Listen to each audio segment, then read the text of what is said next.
Usted escucha a Juan Manuel Ruiz en Radio Red, una mirada diferente. 7 de la mañana, 43 minutos. ¿Qué cantidad de cosas aprende uno en este mundo en la medida en que va conversando con gente, hablando con expertos o analistas? Ustedes recuerdan haberlos corcho aquí. Eso se llama ser maldadoso. Eso se llama puñalada trapera. Exactamente.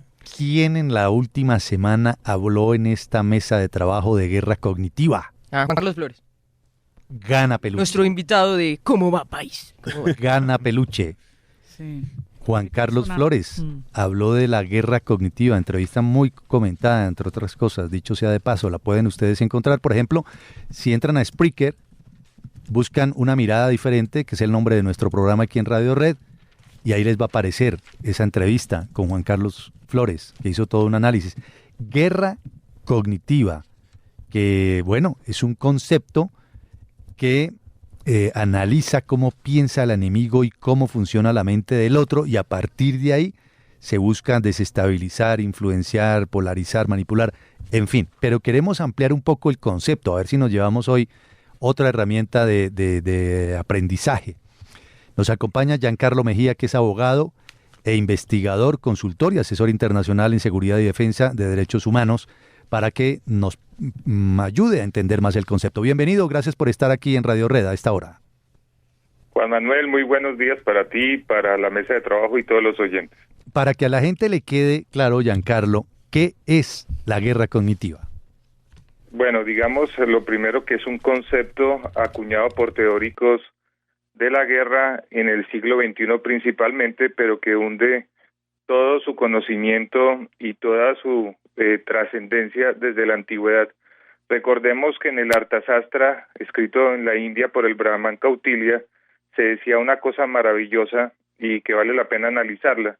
Se decía que un combatiente hábil en el campo de batalla puede dar buena cuenta de 2 o 3 adversarios, pero hombres sabios, urdiendo rumores en el lugar y en el momento indicado, son capaces de matar a miles, incluso aquellos que todavía no han nacido. Así que desde el mismo origen de la guerra, que está totalmente ligado con la humanidad, pues nosotros hemos visto cómo se ha tratado de impactar la mente, no solamente del adversario, sino la mente de las personas que a veces son fanáticas, pues para obtener propósitos, inclusive en el escenario bélico.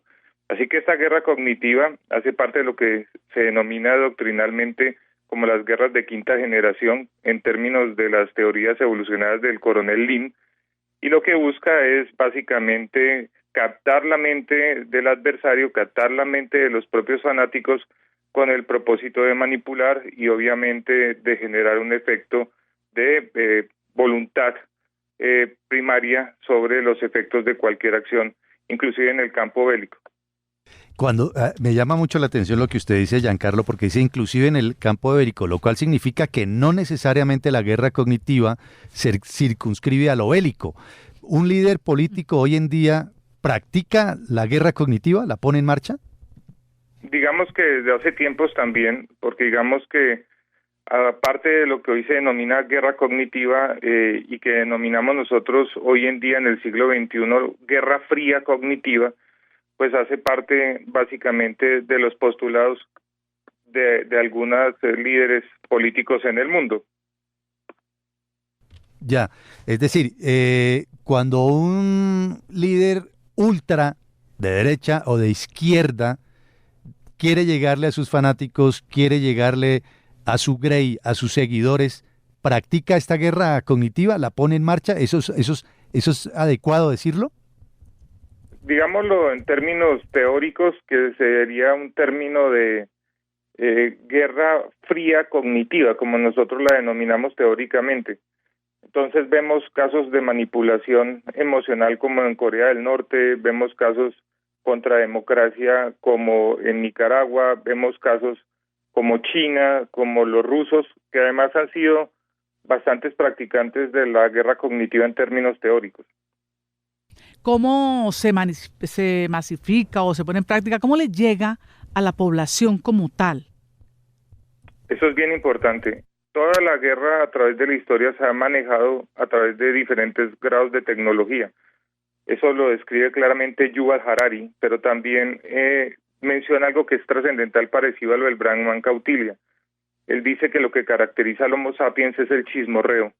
Así que la expresión verbal, específicamente esos escenarios de generación de palabra, lenguaje, discurso y narrativa, tendientes a generar efectos en la mente, mirado desde una perspectiva de tecnología, es lo que nos tiene hoy en el escenario de posverdad. Acuérdense ustedes que claramente fue incluso por Oxford denominada como una palabra por allá en el año 2015, la palabra más usada en el mundo.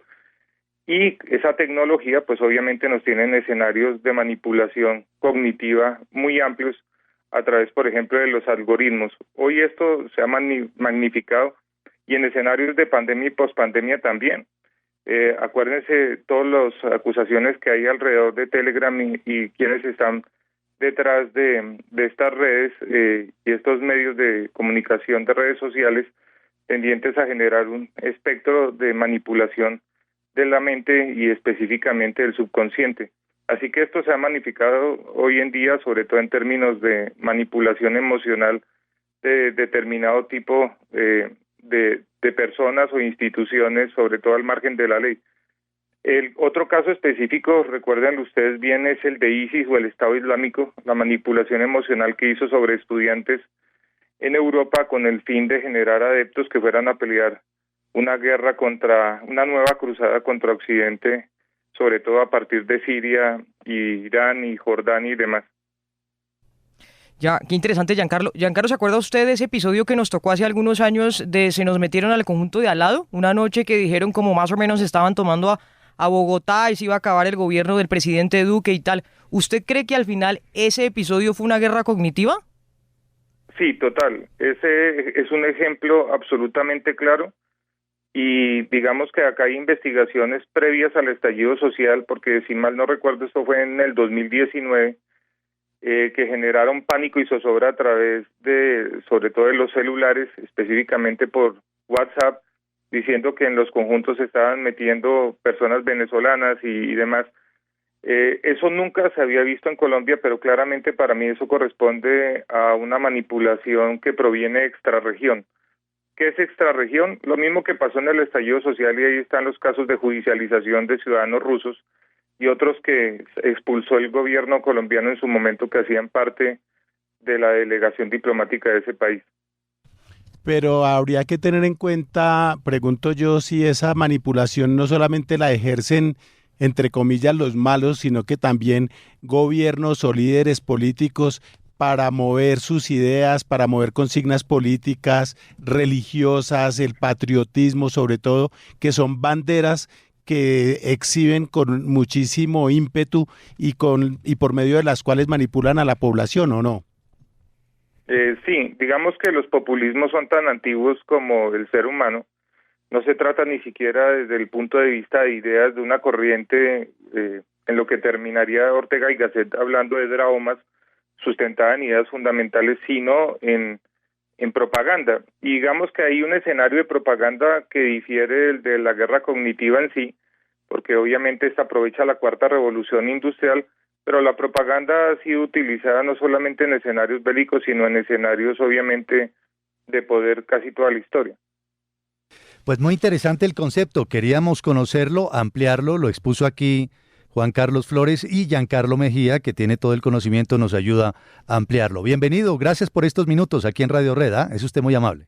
No, muchas gracias a ustedes por la invitación. Que esté muy bien, es Giancarlo Mejía, que es abogado e investigador. Este es un concepto acuñado prácticamente en este siglo XXI, pero con raíces en la antigüedad y hace parte de lo que se llama guerra de la quinta generación, para captar la mente del adversario o de los fanáticos y generar un efecto en su voluntad. Usted puso el dedo en la llaga, Kelly, en el momento de traer a colación un ejemplo. Recuerdo ese noviembre, mucha gente encerrada en sus habitaciones, 2019, porque se nos estaban metiendo al conjunto, ¿no? Sí, fue increíble porque como nos contaba y nos decía Giancarlo, todo eso fue por internet. Se metieron al conjunto de al lado. Al lado, la gente ponía las direcciones, gente que hacía frentes en los conjuntos residenciales para evitar que entraran supuestamente los que iban a atacar. Y se acuerda usted después, yo no sé si ustedes recordarán un informe que hizo el New York Times después de que tuvimos ese episodio, de cómo eso pasó en distintos países de América Latina. Entonces ya había pasado en Chile con el inicio de las protestas por la subida